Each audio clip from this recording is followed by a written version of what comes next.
serve him, heavenly King of glory, chosen there to witness for his name.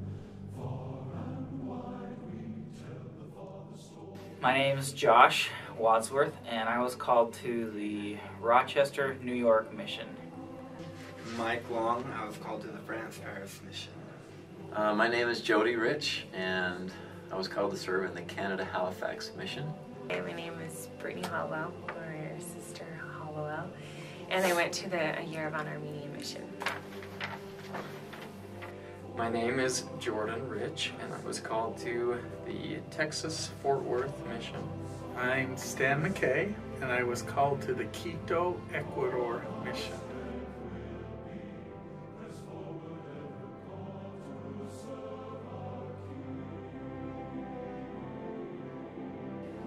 The people were not real receptive to the gospel. There are a lot of stories of people, like what they did to me. Some might not be appropriate. Made fun of us walking down the street. People would throw rocks at us, and rocks hitting our bikes as we're speeding away. Why don't you take your dirty little smiles and go preach in Turkey? This guy threw something out his window at me, and it was a half a tuna fish sandwich. And it nailed me, right in this region, or in the throat. And it was a pretty good shot.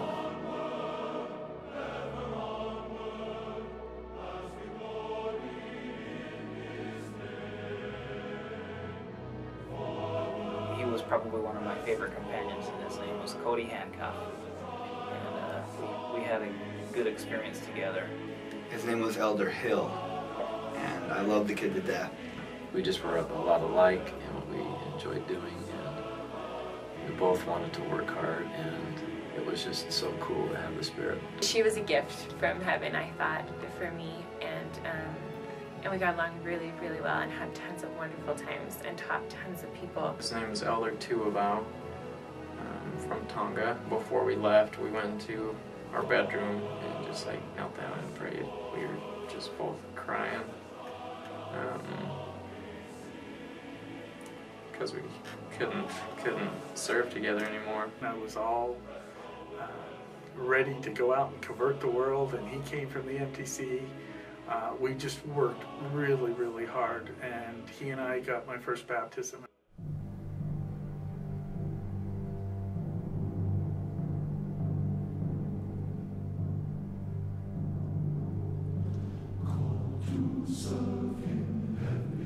Most of the people that we taught that were somewhat interested or progressing had some positive experience with the church somewhere in their life, whether it was a coworker or somebody that they knew, a friend that they grew up with, or something like that. We had a banana man. Not a lot of member missionary were, unfortunately, nothing I can recall. So pass. And so all the branch members walked by, and we'd all buy bananas. And so he couldn't figure out why these guys were always so happy as they walked by. And one day we were walking by, and we bought some bananas from him, and he says, "Oh, you're those guys." And so we sat down and started talking, and it was interesting to watch how he received the gospel. It was all due to people being nice to him and smiling at him. So yeah.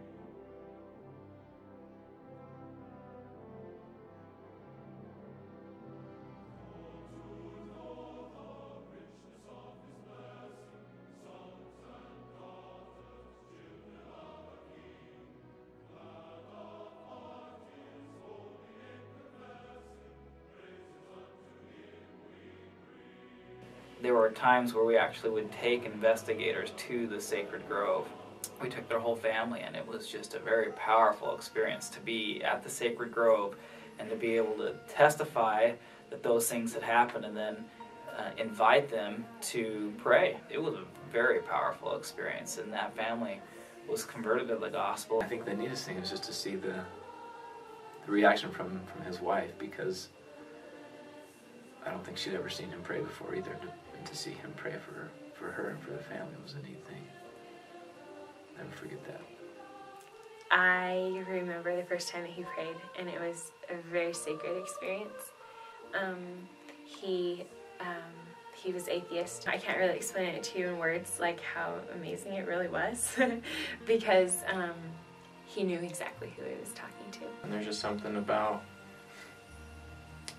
that first prayer. It's just so sincere, and you know, we could feel that she was talking to someone, and yeah, I'll always remember that. I can't remember all the words. I remember it sounded like music to me, but when we were through, we all just stayed on our knees. It was incredible, the feeling that was there.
I can't imagine not having that experience now that I've had it, because it's in so many ways molded the person who I am today, and not only just me individually, but my family.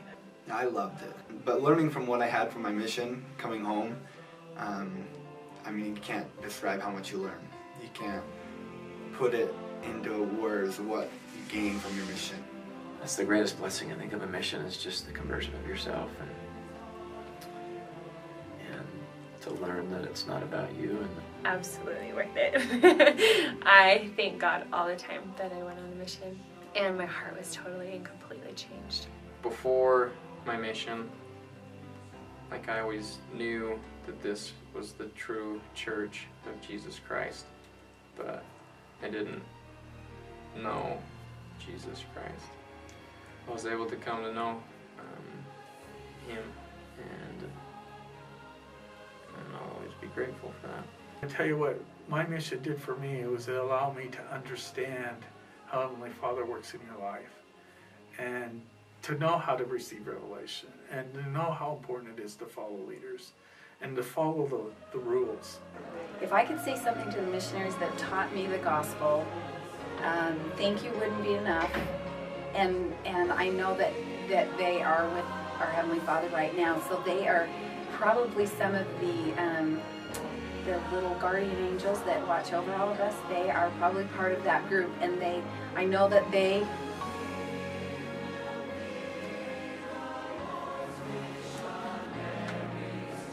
are cheering every time one of our sons goes on a mission, that they know that they have part of that, and that that just by baptizing this one family, that they have changed not only my eternity, but eternities for thousands of people. So thank you won't be enough, but it will be a great reunion, and I see them again.